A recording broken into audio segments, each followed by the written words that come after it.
children are 2.5 and 1, you know. So I think sometimes like, oh man, was it better to have had them late? You know, like will they have more wisdom or knowledge or, you know, better life? Or should I have had them, you know, young, and that way they would be practically grown already and have a second life, you know? But who knows? Anything else? Other news? Anybody want to share? All right, welcome back. You guys are still here, huh? At Concordia, trying to get it done. We're going to continue today with social psychology, which is probably the most interesting, one of the most interesting fields within psychology. And this is to examine how others in society, events in society shape our behaviors, our actions, our decisions, and our thoughts. So like we always do, start off with a general ideological question.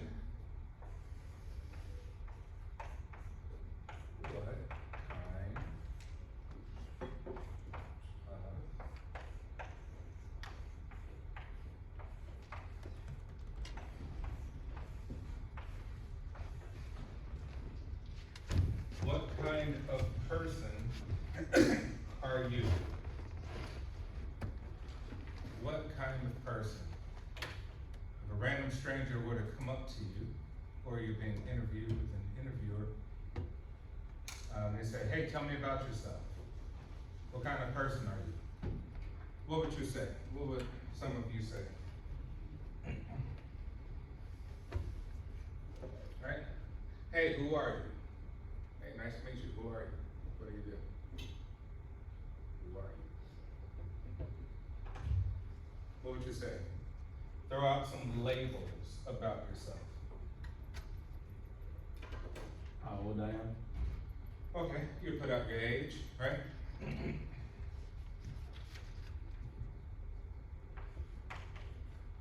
What else? Hey, tell me about you. What do you know? Tell me about yourself. Work experience. Or maybe what you do, right? But hey, what do you do? What would you say? My work experience, my own. Work, okay, right? What else? Yes? Hobbies. Yeah, you make your hobbies. Hey, I'm into blah, blah, blah. What else? Where you're from.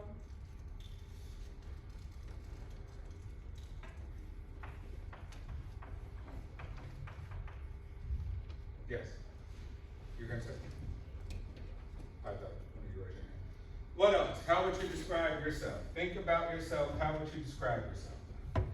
Some of you be like, hey, you know, I'm an artist. Like, oh, really? Right. I'm a student. Obviously, you're a student.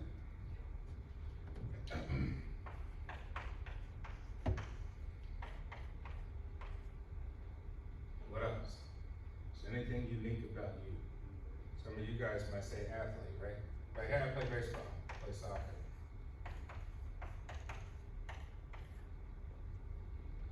Some of you might address yourself by race, ethnicity, gender. What else? Religion. Religious beliefs.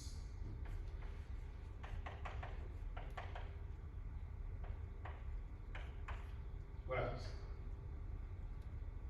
All right, we could go on and on and on.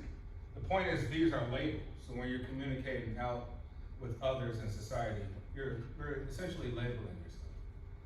You know, you're like, hey, I'm a such and such male, you know, 20-some years of age. I do this. I consider myself this. I'm part of this. I'm a Democrat, Republican. I don't really care about politics. I'm atheist. I'm agnostic. I'm Catholic. I'm Lutheran. I'm Muslim. Right? I'm on the soccer team, baseball team.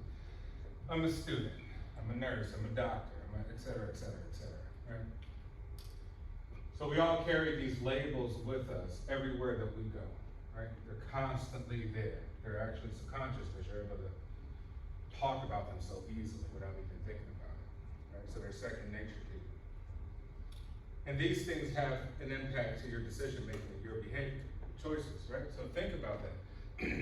All of this stuff that you name about yourself on a personal level, what you do, who you are, right? How great you are at this, where you live, where you come from, what's your culture, what's your ethnicity, right? What groups you're affiliated with, whether real or not real. These things impact your decision making. So essentially, you're living life based off decisions of labels, right? Society is therefore to reinforce these labels, to get you to make certain decisions, to have certain habits. And we know in life that, hey, no matter what your thoughts are and what you think about yourself, all right?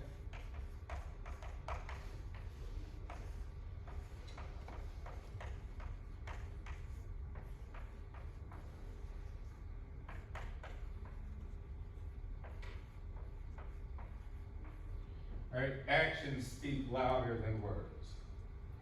You know, what is actually your action? What is your day-to-day behavior? What do you do each and every day? Those will give a clue to your actual identity and who you are and why you make the decisions you make. Right? Why do you behave the way that you behave based on all of these labels that society has given you? And this in social psychology is what we call social identity theory. That things out in the environment typically dictate our behaviors, the way we think, the choices we make, the decisions we make, and how we interact with people. And essentially, it can also predict your future self. Now, do you guys ever watch comedy shows on TV, television, sitcoms? Right? You've watched sitcoms before. Tell me what's unique about sitcoms that we try to get you to do. You watch a comedic sitcom, a comedy show. Tell me something unique on that program that they try to influence you to do. Seinfeld, Friends, all of these shows. What's unique? What's unique on that show that something they try to make you as the viewer do? What are they trying to get you to do? What? Well, they're trying to make you laugh. How do they do it? Jokes. What else? Yeah, obviously they're trying to introduce comedy, but the comedy is subjective. You either laugh or you don't. How do they try to sort of incentivize that you laugh? Yes? They sometimes have like audiences watching and like they start laughing, so it may make you wanna laugh. There you go, right? Well, they have a laugh track. Right? The laugh track. And the audience typically aren't real, right? There's no audience there. The audience don't exist. You're shocked to make to believe most of the time. You know, back in the day, they did invite a bunch of people to come watch the shows and laugh. But typically, they can control the laugh of the audience, so it makes more sense to have a fictitious, invisible audience that you think is an audience.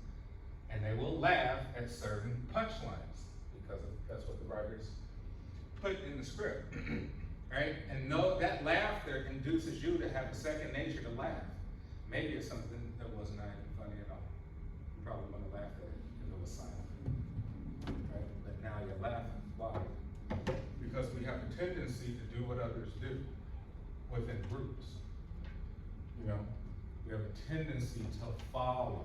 We have a tendency to follow others. This is just programming within us to follow groups. Right? So therefore, the laugh track is very useful. It works. People laugh at stuff that's not even funny. You were gonna say something? Well, I've been to a recording of one of those shows and they tell you when to laugh. Yeah, they have a thing, Yeah. right? Clap. Right? You go to Oprah show, hey, clap, yeah, everybody stand up because it says so on the thing, right? So think about that. They're getting you to clap so that the audience can have praise of something. You're like, well, okay, well, you're trying to, guide me to have a certain thought about something, a book, right? Oprah does book clubs and all these things. Trying to guide me to have an emotional response towards something because others do it, and when others do it, then it must be right, right? Everybody else do it, it must be right. So those are some of the reinforcements, right? We talked about these. Let's skip forward.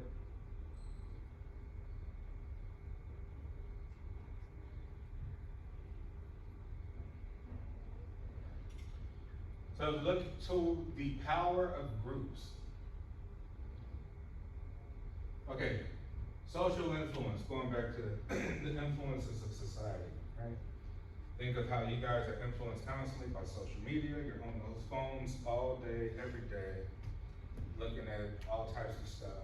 And how is it impacting you? How is it actually created? How you dress? And did you really dress like that because you wanted to? Or is that because lots of influence over time over somebody you think you want to be, right? Your ideal self, right? So we're trying to manifest our ideal selves and express to the world like, hey, look at me. This is who I am, you know? Hey, there's Professor Ross, right? Dress like this to create some sort of idea to the world to express, hey, this is me, right? Yeah, I'm gonna wear some athletic gear because I'm an athlete. I want people to know that, right? These are things that we express to communicate to others about our identity, our values, what's important to us. And we're highly influenced by the things that we see, right? We go through Instagram and Pinterest and all these different things, get new ideas about what we want to wear, how we want to express ourselves, what's important to us, what's not important. But they're very strong. They're very strong influences, right? And they're practically what perpetuates our economy to keep going. We need people to keep buying. We keep on to have new identities. So strong social influence induced many people to conform to falsehoods or capitulate to cruelty. I think we talked about that last time with Nazis. There was a study done called the Stanford Prison Study. Basically, they got students, right? They took students from Stanford and some other people, and they put them in a prison, a fake prison, right? We took about 6 students and made them cellmates, and 6 other people and made them guards. They had to stop the study after 6 days. Why? Because once you label people, right, hey, you're a prisoner now. You are a prisoner. You're a guard. Here's your label. Here's your uniform, right? Prison uniform, guard uniform. Changes the way we think. I'm an authoritative figure. I'm a nothing because I'm a prisoner. Eventually, you start to form with bigger groups. You start to act within your groups. Like, hey, we're prisoners. So I know I'm here all day, every day, can't do much. I need to figure out, workouts, spend time so I don't go crazy. I need to protect myself from other prisoners. So probably create me a weapon. It's pretty dangerous in there, right? I don't care what the guards are talking about because they're authoritative figures trying to tell me what to do with my life day in, day out. And then on the guard side, right? We need to keep order. We can't let them get too chaotic. We gotta strong arm them to induce force so that we're able to control these people. These are just normal people. And the same thing happened within 6 days that would happen in any other prison system, right?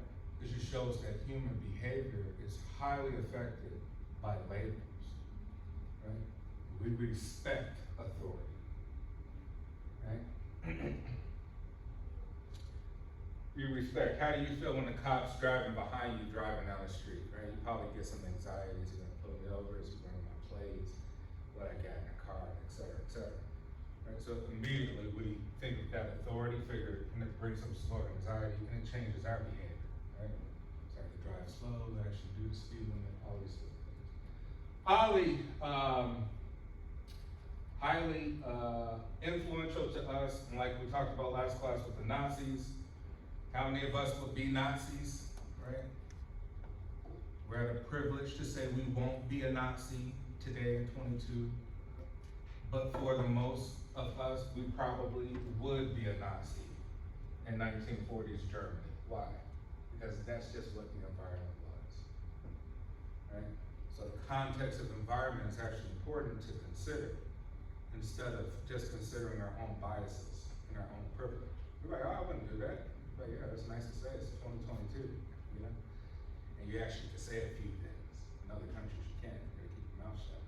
Follow the rules or you get executed. So, think of that concept. How influential society can be to us based off conformity. Conformity to capitulate to cruelty. We could be extremely cruel. There was another study done called the Bobo doll study, and it basically just was a doll. And they had adults come in and interact with this doll in whatever way they wanted to, right? So some of the adults were very nice to the doll, hug it, play with it, squeeze it. Some of the adults were cruel to the doll, punch it, pull it, and the children would observe, right? This observation led to most of the children who saw the cruelty being shown to go up to the doll and do the same thing, right? So they saw adults do it, they typically went out and did the exact same thing as the adults did. We're no different, right? Which just means that authoritative figures, we tend to drift towards that and mimic, right? On a subconscious level. So think of those questions in regards to who you are. You're like, hey, how much of me am I actually influenced by all this stuff? You know, like, hey, what I wear, what I wear, what I eat, what I eat, what I drive, what I believe, right? Like, oh, I believe in this. Oh, you do. Oh, interesting. But where does that belief come from, right? What's the origins of that belief and how much is that being influenced? Which goes back to something I talked about earlier in the semester, which kind of dealt with my dissertation, right, from PhD. And it's a very simple concept, very simple, easy to remember.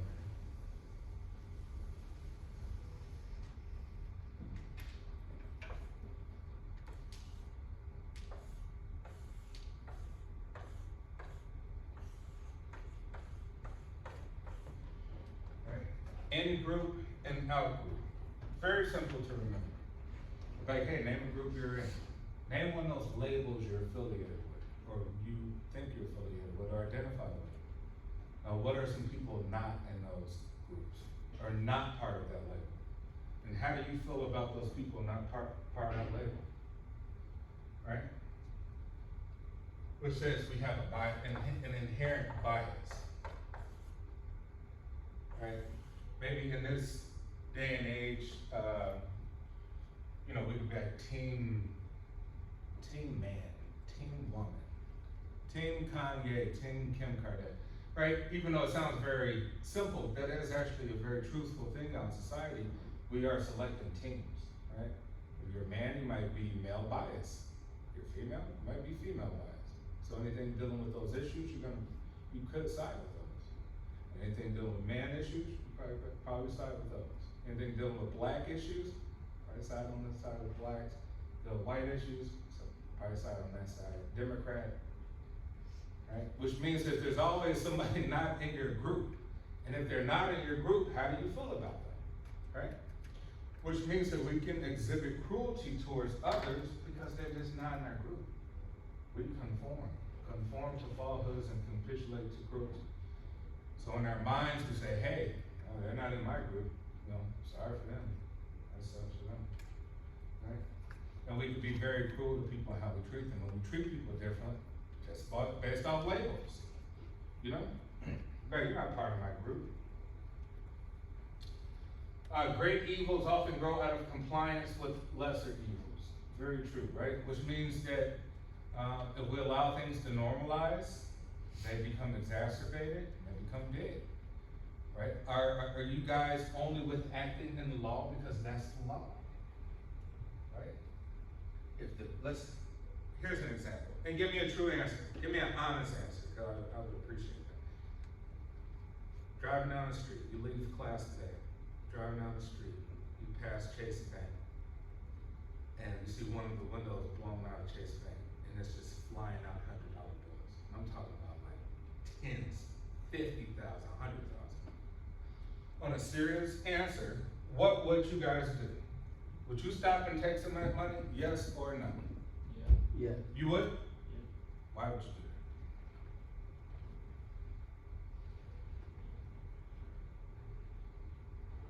that? Honest answer. I mean, it could be a very simple reason. But dude, I need the loot. I need the money. I just want the money. Right?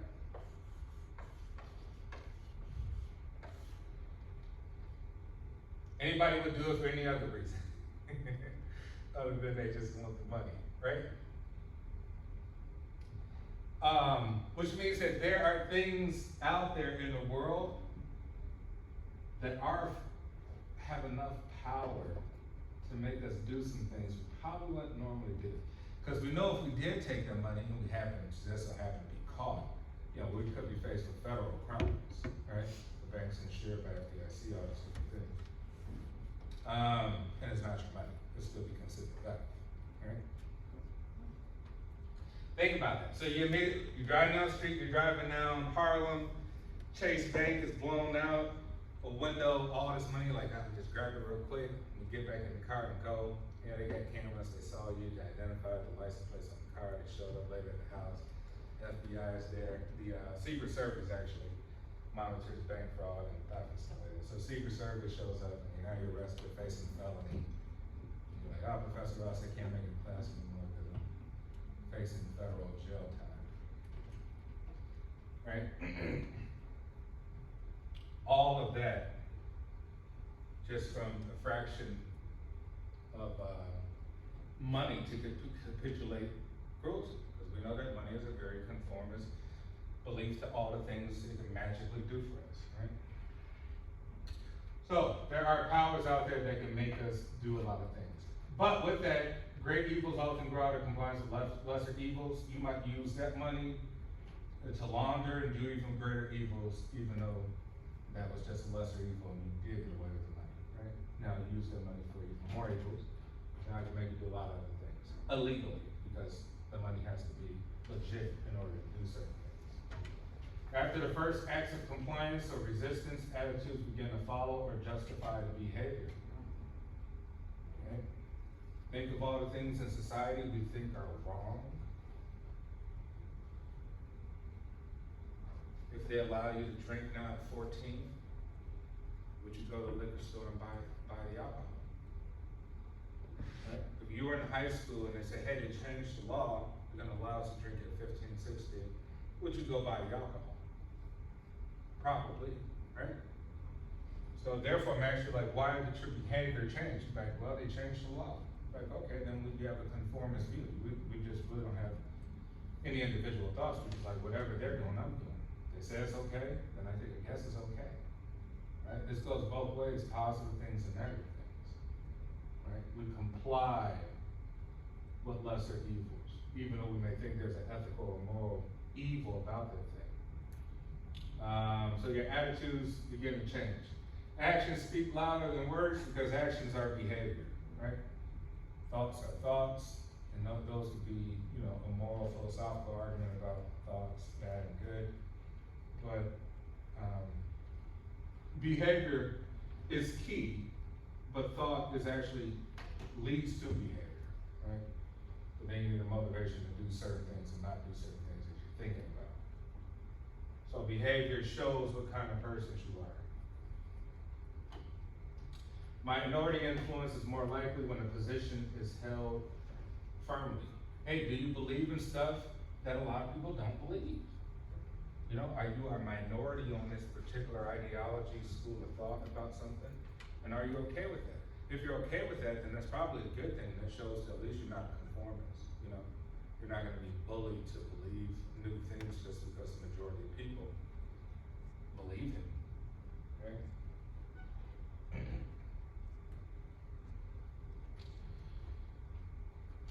Group behavior is social facilitation, social loafing, de-individuation, right? We covered a little bit of these, right? How you just kind of lose yourself within group behavior and you just become part of group think. Mode of thinking that occurs when the desire for harmony in the decision-making process. Group overrides realistic appraisal of the alternatives. That's sort of a gang theory. That's a team theory, right? You know, hey is, there's no I in team, right? But if the team still does very bad things, do I still wanna be part of that team and still do the things as part of it? So think of the groupthink mentality we have in teams. Teams could be anything, just be any group. Right? It could be religious groups, it could be political groups, social groups, business groups, memberships, all these sorts of things.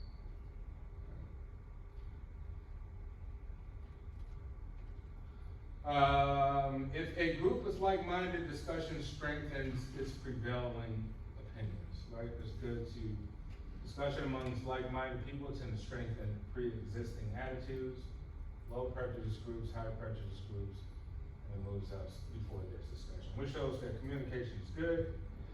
Here it's talking about talking over racial issues, increase prejudice in a high prejudice group of high school students and decrease it in a low prejudice group. So the prejudice just means that talking over, right? Having discussions over racial issues increase prejudice in a high prejudice group of high school students and decrease in a low prejudice group, right? Depending on how biased the prejudice group is, having discussions about it can be both positive and negative. It can exacerbate prejudice, or it can help rid of prejudice.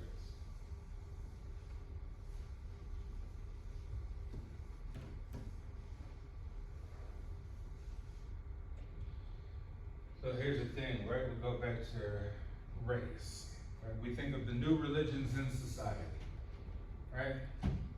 Religions have actually taken,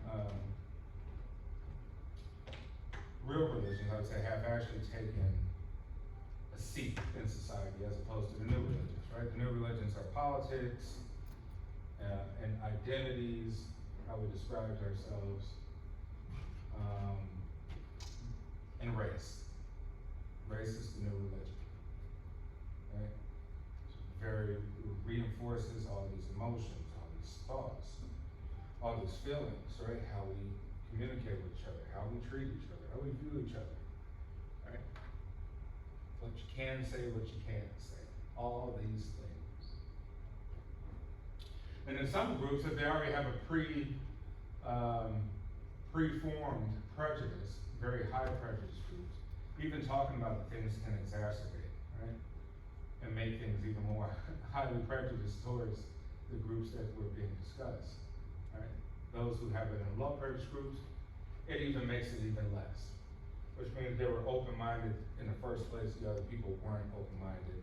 Therefore, talking about it, they had cognitive dissonance, which means that facts doesn't matter. You have to reinforce what you believe because it feels good. New information doesn't matter. You have to reinforce what you currently believe because you feel comfortable with that. And you don't want to think about anything alternatively that does not support your current beliefs. So you have current beliefs and you have new information that may not support them, you reject it because you're that prejudiced towards just information that doesn't support your beliefs. Hence why racism is probably exacerbated and it's all around the world because of probably social media and the internet, right? Which means we're just bombarding with the information of how different people are and how we use this information to generalize people and stereotype and come up with our own assumptions about people.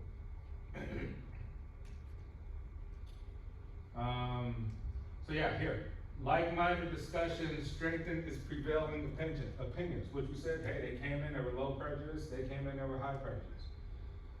They were like-minded, so the discussion strengthened it. It made them even more prejudiced and made them lower. They were less prejudiced. Right?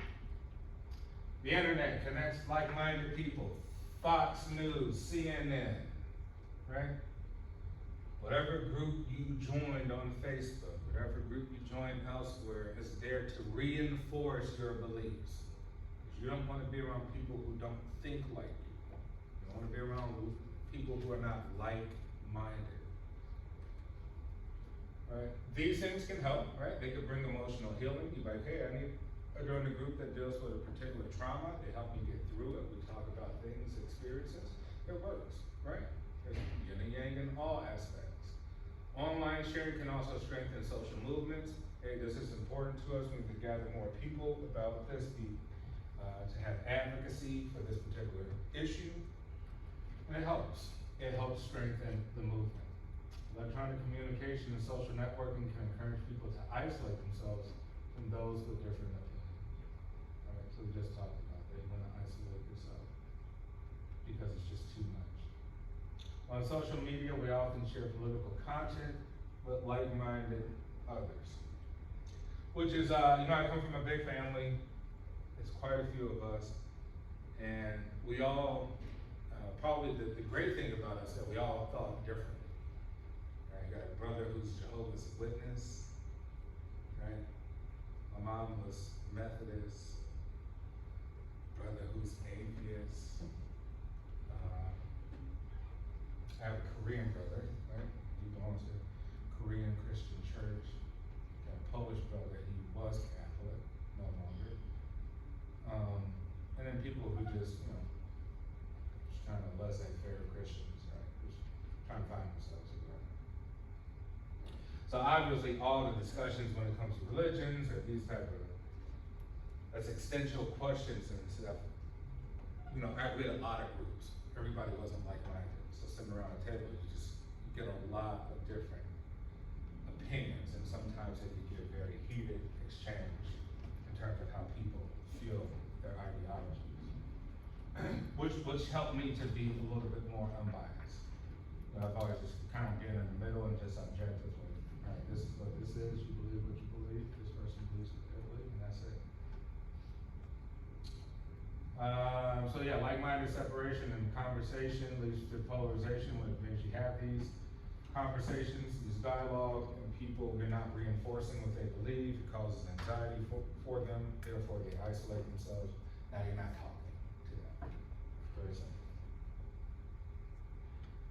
Which is why, the great thing, there's a few things you should never write about in an academic, scholarly fashion, right? One is religion. Unless you're in a theology class or something of the sort, we can't typically have a scholarly argument about religion. It's very subjective to one's point of views of beliefs. There's a few other ones, right? One would maybe be abortion, right? You never really write about abortion because, once again, it's a very debated topic on the ideology, right? A person's rights, human rights versus fetus rights versus unborn rights versus woman's rights versus man rights. All these different things, right? It creates a circular argument that never really comes to any sort of resolution. So it's just, these are just topics, like toxic topics to talk about. They're never going to be pretty much resolved. They have some sort of conformity to belief. There will always be toxic discussions about them. Prejudice. Anyone here ever faced any prejudice or racism before in their life? For any reason? Cultural, religious.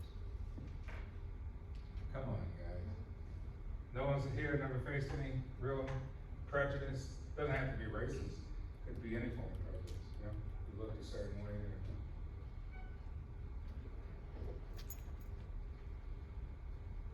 Yeah, I've experienced it a lot. Growing up a lot, maybe as I get older, a little bit less. I think that tends to happen as you get older, because older people, I don't know, they just tend to do whatever. But growing up, I was very, kind of hip hop-ish in the 90s.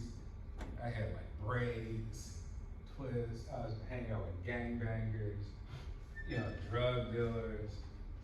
So obviously places that I went, I faced some sense of prejudice, some sense of discrimination on behalf of some parts. A lot of it might have been self-induced too, probably carried itself in a way that just probably was antagonizing people on purpose. We all face some sort of prejudice. It doesn't have to be racial, it could be all sorts of reasons. Short, tall, you look broke or you look like you got money. All sorts of reasons, right? So unjustifiable and usually negative attitudes towards a group and its members. Some of the components of prejudice is negative emotions, stereotypes, predisposition to discriminate. Right? Think about that, how we always prejudge people based on something. Like, hey, I thought that you were like that. Like, yeah, what gave you that assumption to think that I was like that? Like, oh, because of the way this, and because of that. Like, oh, okay. That's a normal human behavior. We prejudge, right? We try to assume about people, right? And it's helpful. It helps us to survive. Those are sort of anthropological reasons why those mechanisms to generalize people exist. But now in a civilized society, they're probably just there to do more harm and reinforce our hateful ways towards others. Explicit and implicit prejudice, right? Explicit, clear, implicit, unthinking response, right? Clear awareness would be explicit, implicit, and unthinking response, no cognitive response towards prejudice. Focus of implicit research studies testing for unconscious group associations, considering unconscious patronization, monitoring reflexive bodily responses. We don't really know that, they kind of just reinforce following our groups. Okay. Targets of prejudice, racial and ethnic prejudice, right? Overt interracial prejudice, plain subtle prejudice lingers, implicit association, and perceptions. We constantly have perceptions about people based off of what they look like, what they wear, their culture, what they eat. I'm not sure what they're trying to say here. Probably wasn't something good. Gender prejudice, sharp decline of overt gender prejudice. Implicit prejudice still exists. LGBTQ prejudice, cultural variation, right? It varies over cultures and it's different throughout all parts of the world, right? But explicit prejudice in most of the world, higher negative mental health consequences, which means typically you live in the shadows of society, right? You try to hide your identity about certain things because you think society will use that negative light and it'll harm you from making progress in your life. And by doing that, what we say is hiding the shadow always leads to negative mental health consequences, right? Kind of like be your true self. That's the goal. The goal is to be your true self. If you can't be your true self and you hide it for too long, you're gonna have failing mental issues. Belief systems prejudice, explicit prejudice towards Muslims, right? During the Iraq War, when George Bush was president, there was a high prejudice towards Muslims in this country, based off whatever reasons, right?